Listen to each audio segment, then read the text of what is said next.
भारत दुनिया में बड़ा स्थापित हुआ है, ये ऐसे ही नहीं हुआ है। Very major important decisions have been taken by Prime Minister Modi which has brought this. And when I say so, जब मैं ये आपको कहता हूं, आप बताइए, जब उन्होंने पहली बार शपथ ली तो उन्होंने सार्क देशों के हेड ऑफ द स्टेट्स को बुलाया। ये छोटी घटना नहीं है, इसने देश को दुनिया के नक्शे पर कि when the Prime Minister of India takes oath, the SAARC nation heads of the state are there, यह एक रीजन में जो स्थापित करने की बात होती है उसको भी हमको समझना चाहिए। अगर मैं बात करूं लंबे समय तक जिनके साथ हमारे रिश्ते अच्छे थे, एक्सटर्नल अफेयर्स की बात कर रहा हूं, जब हम लंबे समय तक हमारे रिश्ते अच्छे थे लेकिन हमने ध्यान नहीं दिया। No prime minister visited UAE, prime minister did not visit Nepal for a long time, prime minister did not visit Sri Lanka for a long time. इनके साथ हमारे अच्छे रिश्ते थे और यूपीए में ये अवॉइड हुए। इजराइल जाने की तो हिम्मत ही नहीं रखते थे यूपीए की सरकार,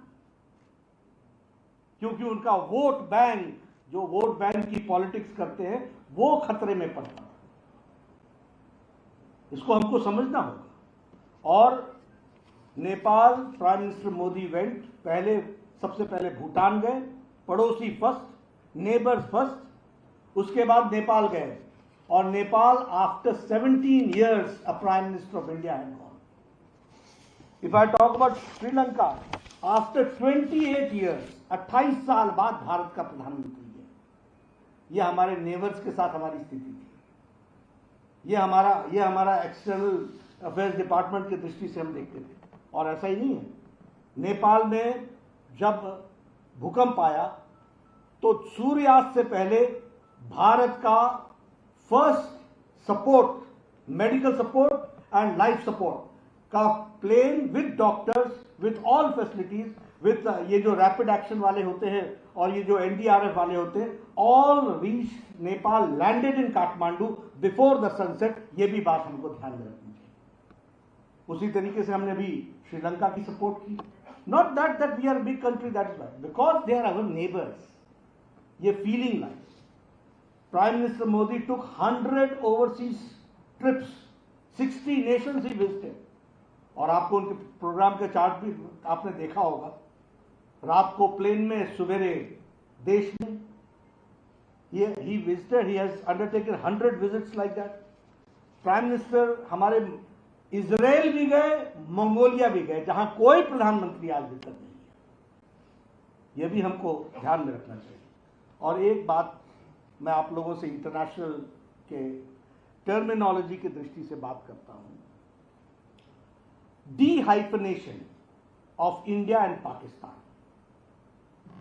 ये इंटरनेशनल टर्मिनोलॉजी में जब भी कोई दुनिया का देश भारत के बारे में बात करता था तो India hyphen Pakistan, India and Pakistan, India and Pakistan. आज कोई भी दुनिया का देश इंडिया की बात करता है तो साथ में पाकिस्तान की बात नहीं करता है, क्योंकि इंडिया इंडिया बन गया, आगे बढ़ गया, और पाकिस्तान जहां है वहां रह गया। इन इंटरनेशनल टर्मिनोलॉजी ये डीहाइफनेशन हो गया। ये हाइफन के साथ अब जुड़ा हुआ नहीं है। जैसे बड़े देश बोलते थे इंडिया एंड पाकिस्तान, जैसे ये दोनों बराबरी हैं। आज कोई नहीं कहता। इंटरनेशनल टर्मिनोलॉजी में शब्द चला गया। When they talk about India they don't take the name of Pakistan.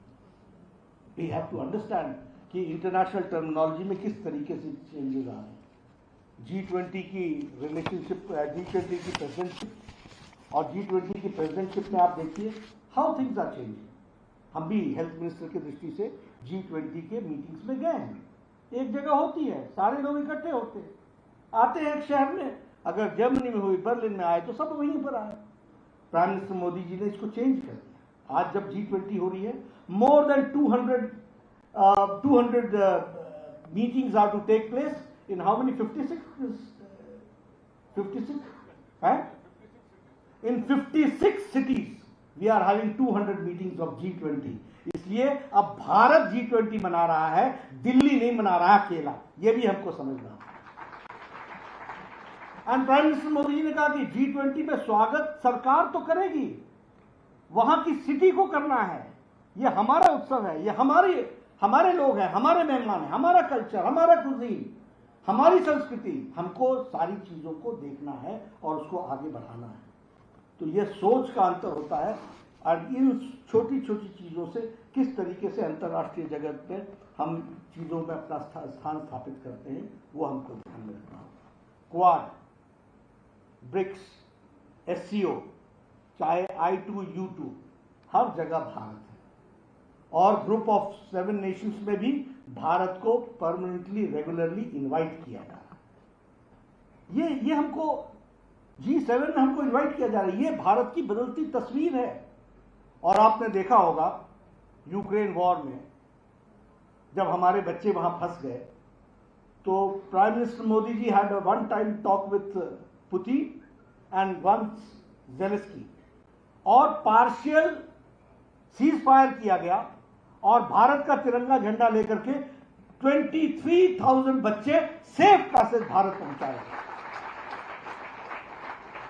114 sorties लगी, 114 सॉर्टीज, और उनको लेने के लिए कौन गया था? भारत के कैबिनेट मंत्री। तो आप इंटरनेशनल से देख लीजिए। अभी जब बाली में था तो प्रधानमंत्री ने कहा यह समय युद्ध का नहीं है। और हमेशा इंटरनेशनल रिलेशन में प्रधानमंत्री जी ने देखा है कि इंडिया का interest will always be taken into consideration. तो यह एक दुनिया में बदलती हुई स्थिति की दृष्टि से हमारे को समझने की जरूरत है।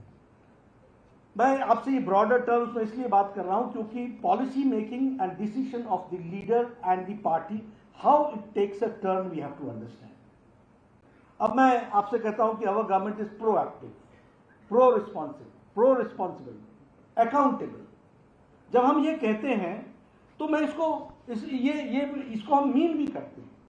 अब आप देखिए इकोनॉमी की बात कीजिए। आज सारे देश की इकोनॉमी लड़खड़ाई हुई, सभी लोगों की इकोनॉमी लड़खड़ाई हुई, लेकिन इंडिया आज बढ़ रहा है आगे। इंडिया की इकोनॉमी स्टेबल रूप से आगे बढ़ रही है। इसकी हमको गहराई को समझना पड़ेगा और जानना पड़ेगा। मैं आपके सामने एक तस्वीर रखना चाहूंगा। इन्फ्लेशन रेट जो दुनिया में स्थापित है, Russia 11.8% is the inflation rate, Italy 10% inflation rate, United kingdom 10.1% inflation rate, Australia 7.8% inflation rate, India 6.5 inflation rate. हम लोगों ने इसको कंट्रोल किया, प्रधानमंत्री जी ने इसको कंट्रोल किया। जीडीपी आप देखिए, China 3.2% GDP, France 2.5%, Germany 1.5%, European देश 1.5%, United kingdom 3.6%, United states of America 1.6%, India 6.8%। अब मैं इन कांग्रेसी भाइयों को क्या समझाऊं कि तुमको इकोनॉमी का ही नहीं मालूम। हल्ला करते रहते ये वो महंगाई। तुम्हारे एक भी स्टेट ने पेट्रोल का दाम घटाया? कांग्रेस रूल स्टेट ने एक ने भी डीजल का दाम घटाया? एक ने भी गैस का दाम घटाया? हाथी के दाम दिखाने के और खाने के और। ये हमको समझना पड़ेगा। This we have to understand. और मैं इसलिए, और ये इकोनॉमी जानते हैं, अब सब लोग कह रहे हैं साउथ ईस्ट एशिया की दृष्टि से ब्राइट फोकस है तो वो इंडिया। क्यों कह रहे हैं? इसलिए कि जब कोविड आया था तो आपको याद होगा सब ने फ्री बीज बांटी थी। एवरीबडी, एवरी कंट्री, सब ने फ्री बीज बांटी थी। और उस समय कांग्रेस पार्टी के लोग हमारे ऊपर आरोप लगाते थे। जब प्रधानमंत्री मोदी जी ने 20 लाख करोड़ रुपए का 1,30,000 करोड़ रुपए का पैकेज दिया था, तो उस समय कहा गया था कि ये एक तरीके से गलत पैकेज है। और उस समय प्रधानमंत्री जी ने क्या कहा था कि हम सभी सेक्टर को सपोर्ट करेंगे इंफ्रास्ट्रक्चर। एग्रीकल्चर को दिया था अलग से 1 लाख करोड़ रुपए, एग्रीकल्चर सेक्टर को, फार्मर्स प्रोड्यूसर्स ऑर्गेनाइजेशन बनाओ और इंफ्रास्ट्रक्चर को मजबूत बनाओ। उसी तरीके से एमएसएमई सेक्टर को 20,000 करोड़ रुपीस दिया गया था। आज बेनिफिशियरीज आर 83% एमएसएमई सेक्टर के लोग। ये हमको समझना पड़ेगा। तो उस समय सारे देश फ्री बीज बांट रहे थे। हाँ, गरीबी को, क्योंकि कोरोना था, लॉकडाउन था, तो प्रधानमंत्री जी ने 80 करोड़ की जनता को 5 किलो गेहूं या 5 किलो चावल, 1 किलो दाल दे करके उनको भूखा कोई न रहे इस देश में, इसकी चिंता की गई। This was empowerment of the poor people, that we have to understand. और आज भारत की, according to international monetary fund reports, Bharat की अति गरीबी is less than 1%, less than 1%। तो ये इकोनॉमी की दृष्टि से हमको समझने की जरूरत है और जानने की जरूरत है। जब मैं इकोनॉमी की बात करता हूं तो मैं इसको बड़ा फख्र के साथ कह सकता हूं, जिस देश ने 200 साल हमारे ऊपर राज किया, ब्रिटेन ने, आज इंडिया ने ओवरटेक करके, now India is 5th largest economy, that we have to understand. Mobile में हम 92% मोबाइल बाहर से लेते थे, इंपोर्ट करते थे।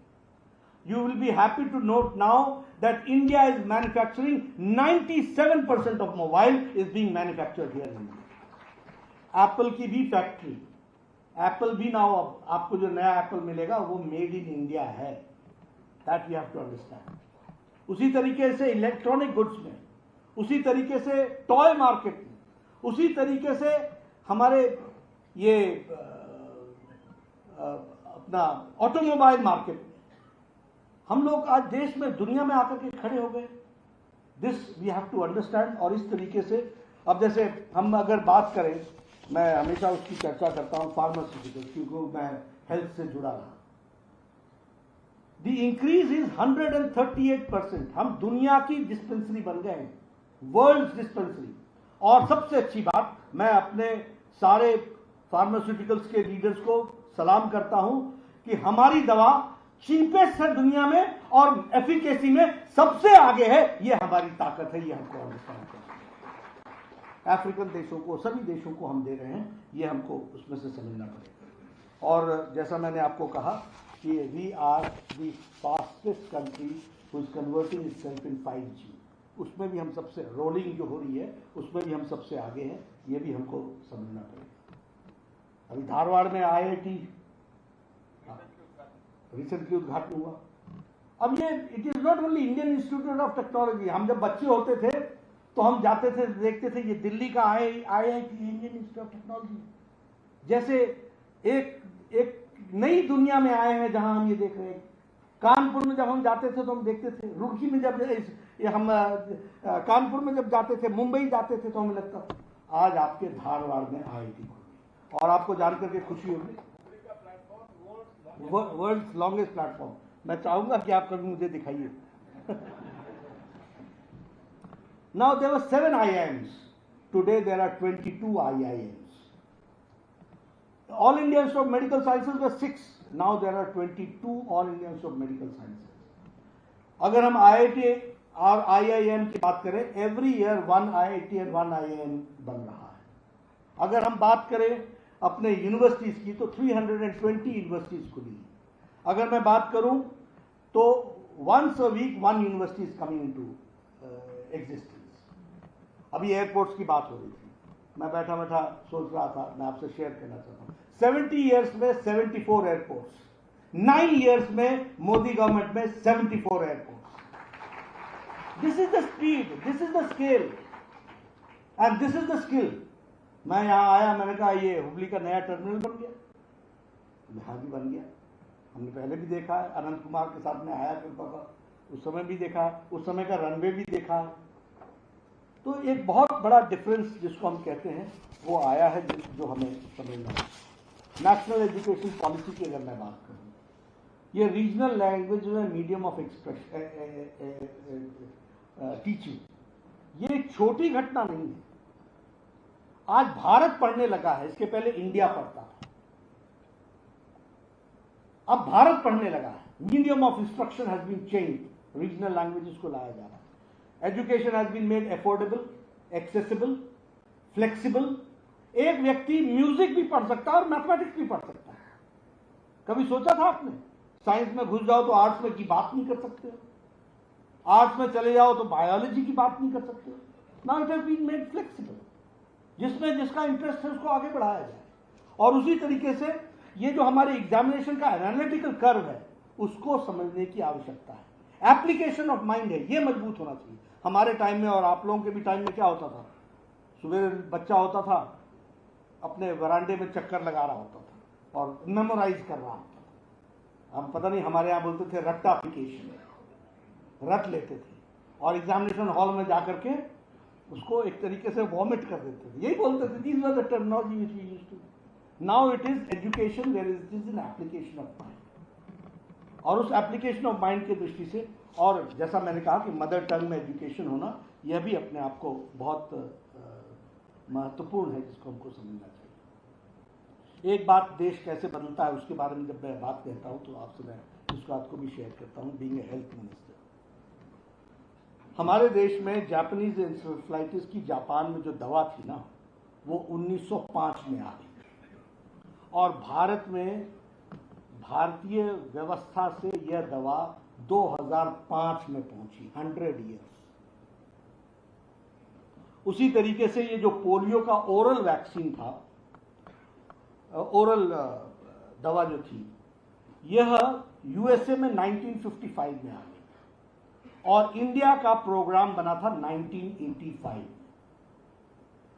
उसी तरीके से हेपेटाइटिस बी का वैक्सीन 1982 में वर्ल्ड में आ गई थी और भारत पहुंचा जब हम स्वास्थ्य मंत्री बने तो 2022 में वह हमारे वैक्सीन उसको हमारे नेशनल प्रोग्राम में दिया गया। रोटा वायरस जो है वो 2006 में हमारे यहाँ पहुंचा और हमारे यहाँ ये दवाइयों की स्थिति थी।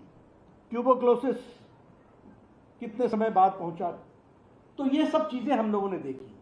लेकिन शायद 17 या 27 जनवरी 2020 को पहला हेपेटाइटिस कोरोना का केस आया। 2020 17 जनवरी या 27 जनवरी और 27 जनवरी, और प्रधानमंत्री जी ने 24 मार्च को लॉकडाउन लगाया और 19 अप्रैल को टास्क फोर्स बैठाया और 9 महीने के अंदर एक नहीं 2 इंडिजिनस वैक्सीन भारत को दे दी within 9 months. This is India. अब मैं यहां पर आपको अपने ऑपोजिशन लीडर्स की बात बोलने से रुकूंगा नहीं। ये मोदी टीका है, ये मोदी वैक्सीन है, इसका क्लिनिकल ट्रायल नहीं हुआ है। ये लगाओ नहीं, पढ़े लिखे लोग, शशि थरूर जैसे लोग बोलते थे that we are not guinea pigs, that you can have a trial on us. ये पढ़े लिखे लोगों के वक्तव्य थे। ये अलग बात है कि आपको ट्विटर हैंडल में इनका पोस्ट नहीं मिलेगा, लेकिन चुपके चुपके जाके खुद लगवा लिया, सबने लगवा लिया और दुनिया को बताते रहे। This is their social conduct, political conduct, you have to understand. ये देश को कैसे गुमराह करते हैं, ये इनका, this is their character, this is their cult, this is their culture. दुनिया को गुमराह करो और खुद चुपके चुपके टीका लगवाओ, ये इन्होंने किया। और मैं बड़े स्पष्ट शब्दों में कहना चाहता हूं कि world's largest and fastest vaccination program is India program, that we have to understand. 200+ crore double dose, 218 crore के आसपास हुई है, 230। अब आजकल याद नहीं रहता है, डबल डोज, फिर उसका बूस्टर डोज। लेकिन भारत तैयार हो गया। ये डिफरेंस को समझिए। इंडिया गॉट रेडी और आज भी अमेरिका में 76% से ज्यादा वैक्सीनेशन नहीं हुआ है। We have cross 100%, we have reached super saturation point. ये इंडिया है, ये भारत है और ये तस्वीर हमको समझने की जरूरत है, इसको हमको जानने की जरूरत है। और अगर कोविड की डिप्लोमेसी की बात करें, वैक्सीन मैत्री की बात करें, भारत ने 100 देशों को वैक्सीन कोरोना की पहुंचाई है, जिसमें से 48 कंट्रीज को फ्री ऑफ कॉस्ट पहुंचाई है। This is India. अब मांगने वाला इंडिया नहीं है, देने वाला इंडिया हो गया है। That we have to understand.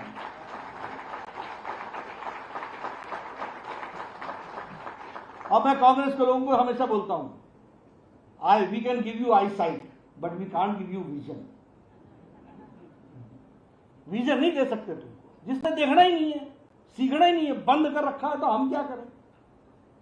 तुम्हें समझ में नहीं आता। मैं सारे आंकड़े दे रहा हूं आपको, ये सारे आंकड़े लेकर के, लेकिन पढ़ने का शौक ही नहीं है तो करें क्या हम? जानने का शौक नहीं तो हम क्या करें? तो ये मैं आपके साथ इन सारी चीजों की चर्चा कर रहा था। अब आप देखिए हमारे सारे प्रोग्राम, मैं हमेशा बताता हूं और मैं मीडिया के लोगों को बताना चाहता हूं, आप भी ध्यान रखिए, there is a difference between freebies and empowerment. We believe in empowerment, हम लोगों को एम्पावर करेंगे। आयुष्मान भारत, एक गरीब आदमी को अगर हार्ट की बीमारी हो जाए तो उसका परिवार बिक जाता था। आज आयुष्मान भारत में मोदी जी ने गरीब लोगों को, क्या है संख्या उनकी, 10 करोड़ 74 लाख परिवार, यानी 11 करोड़ फैमिलीज, यानी 50 करोड़ लोग को 5 साल का health cover, every year 5 lakh rupees का हेल्थ कवर देने का काम किया है। This is empowerment. आज कोई taxi driver, auto rickshaw driver, कोई बार्बर, कोई रैग पिकर, कोई सब्जी वाला, ठेले वाला, रिक्शा वाला, ये कोई गंभीर बीमारियों के कारण उसका घर नहीं बिकेगा।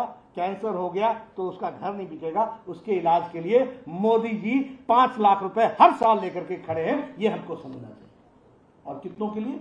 50 लाख लोगों के, 50 करोड़ लोगों के, 50 करोड़, यानी 40% ऑफ द इंडियन पॉपुलेशन। ये भी हमको ध्यान में रखना होगा। उसी तरीके से अगर आप बात कीजिए उज्ज्वला की, उजाला की बात कीजिए, मैं तो गांव से आता हूं, हमारी बहनें, हम एम्पावरमेंट की बात कर रहा हूं, विमेन एम्पावरमेंट, हमारी बहनें गांव में, मैं पहाड़ से आता हूं, they used to get up at 5 o'clock, they used to go to the woods, जंगल में जाती थी, लकड़ी काटती थी, लकड़ी काट करके लाती थी तो चूल्हा जलाती थी, और तब जाकर के घर का खाना बनता था और चाय बनती थी। आज 9-9.5 करोड़ लोगों को उज्ज्वला के तहत गैस का कनेक्शन दिया गया, सिलेंडर दिया गया। अब उनकी एम्पावरमेंट इतनी हो गई है कि लाइटर से टक से जलाती हैं, 5 मिनट में चाय पिलाती हैं, आधे घंटे में भोजन कराती हैं। This is empowerment, this is the change. और मैं हेल्थ मिनिस्टर रहा हूं, ये लंग्स की बीमारी महिलाओं को 200 सिगरेट के बराबर का तो धुआं वो सुबेरे सुबेरे ले लेती थी चूल्हा जलाते हुए। कम से कम जो 200 सिगरेट का जो कार्बन होता है उतना धुआं वो अपने नोज से ले लेती थी, मुंह से ले लेती थी। आज पल्मोनरी डिजीजेस कम हो रही है। This we have to understand. अगर हम प्रधानमंत्री आवास योजना की बात करें, मैं जब एमएलए था तो मुझे याद है, आई एम टॉकिंग अबाउट 1993, तो मेरा बीडीओ, ब्लॉक डेवलपमेंट ऑफिसर, आके बोलता था, नड्डा साहब, you have got 1 Indira Awas Yojana, and now बताइए ये इंदिरा आवास योजना ये किसको देना है? और मैं तकलीफ में पड़ जाता था कि मैं किसको दूंगा, कौन अपना, सारे अपने हैं, कैसे बांटूंगा। आज मुझे अब यहाँ के आंकड़े नहीं याद हैं, लेकिन टोटल अप्रोक्सीमेटली 3 करोड़ प्रधानमंत्री आवास योजना में घर बने हैं, पक्के मकान बने हैं विद 2 बेडरूम्स और किचन अलग से, हर जगह जल नल उसकी व्यवस्था और टॉयलेट की अलग से व्यवस्था। इस काम को किया गया और वो हैंडओवर किया गया। ये हमको समझना होगा। This is empowerment. ये हमको समझने की आवश्यकता है, ये हमको जानने की आवश्यकता है। उसी तरीके से हमारा जो डेवलपमेंट है वो ऑल इंक्लूसिव है। अब मैं यहाँ पर आया हूँ कर्नाटक में, आप बताइए 4 लेन 6 लेन सड़कें बन रही हैं कि नहीं बन रही हैं? आप बताइए रेलवेज में काम चल रहा है कि नहीं चल रहा है? मैं आप सबसे एक निवेदन करूंगा, किसी को जरूरत पड़े ना पड़े, ये वंदे भारत ट्रेन में जरूर घूम के आए। You will feel that you are not in India. You will feel the difference. See the quality of the और ये इंडिजिनस है, इंडिया में बना है। आप इसकी क्वालिटी देखिए, स्पीड देखिए, मोदी जी की सोच देखिए। अब ये धारवाड़ से कहां को चलने वाला है? बेंगलोर। और अभी मैसूर चेन्नई चला है। आप देखिए क्या क्या वर्ल्ड क्लास ट्रेन बनी है, जिसको हम कह सकते हैं, और वो उसकी स्पीड देख लीजिए। आप बताइए टुमकुर में इंडस्ट्रियल कॉरिडोर बन रहा है कि नहीं बन रहा है? आप बताइए अब 75% ऑफ एविएशन का काम कर्नाटक में होगा। That we have to understand. आप बताइए HAL का टुमकुर में हेलीकॉप्टर का बनने का काम शुरू हो रहा है कि नहीं हो रहा है? आप बताइए बैंगलोर का इंटरनेशनल एयरपोर्ट, हम जब पहले जाया करते थे अमेरिका तो हमको लगता था कि हम कहाँ पहुंच गए, न्यूयॉर्क एयरपोर्ट, या फिर लंदन जाएं तो हीथ्रो एयरपोर्ट, तो ऐसा लगता था सिंगापुर जाकर के एयरपोर्ट दिखता था। आज हमारे एयरपोर्ट्स इंटरनेशनल स्टैंडर्ड्स के एयरपोर्ट्स है, हम किसी से भी कम नहीं है।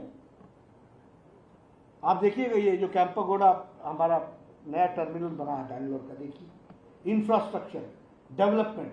और जब मैं बोलता हूं ये सड़क और ये इंडस्ट्रियल कॉरिडोर, ये सिर्फ इंडस्ट्रियल कॉरिडोर नहीं है, ये तुमकुर की इकोनॉमी को और कर्नाटक की इकोनॉमी को बदलने का रास्ता है। This we have to understand.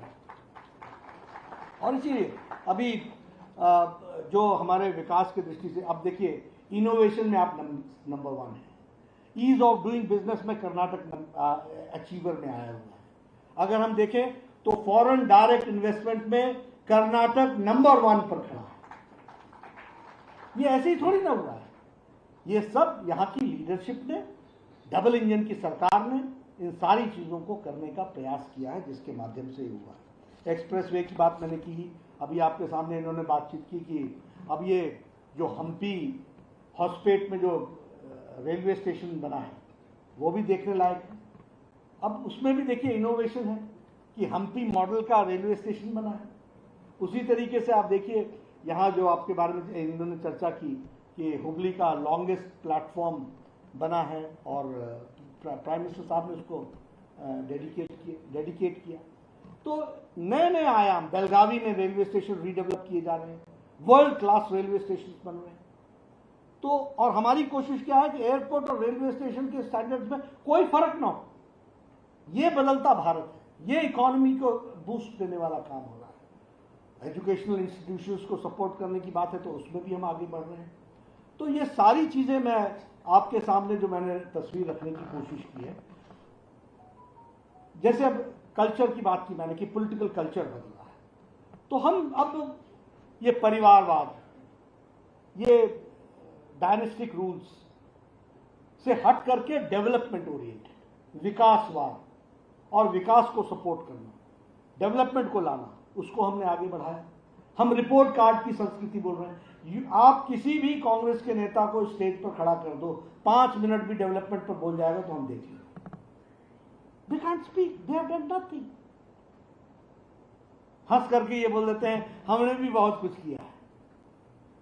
क्या किया है बताइए। और हम आते हैं तो हम रिपोर्ट कार्ड के साथ आते हैं, आंकड़ों के साथ आते हैं, चीजों को सामने रख करके बात करते हैं। तो दिस इज द डिफरेंस। और इसलिए आप लोग, जैसा मैंने कहा कि you all are the leaders, आपको लोग सुनते हैं, यू आर द इन्फ्लुएंसर्स। आप कुछ कहते हैं तो उसकी बहुत अहमियत होती है। मैं चाहूँगा कि आप हमारे एडवोकेट बने भारतीय जनता पार्टी के। मैं इतना तो मानता ही हूँ कि आप सब लोग यहाँ आए हैं, आपने मुझे शांति से सुना है, तो आपका सपोर्ट तो हमको मिलेगा ही मिलेगा, लेकिन आप दूसरों का भी सपोर्ट हमको दिलाएं, इसके लिए आप काम करें, ऐसा मैं निवेदन करूँगा। आपने मेरी बात सुनी, आपका बहुत बहुत धन्यवाद। जय भारत, जय हिंद।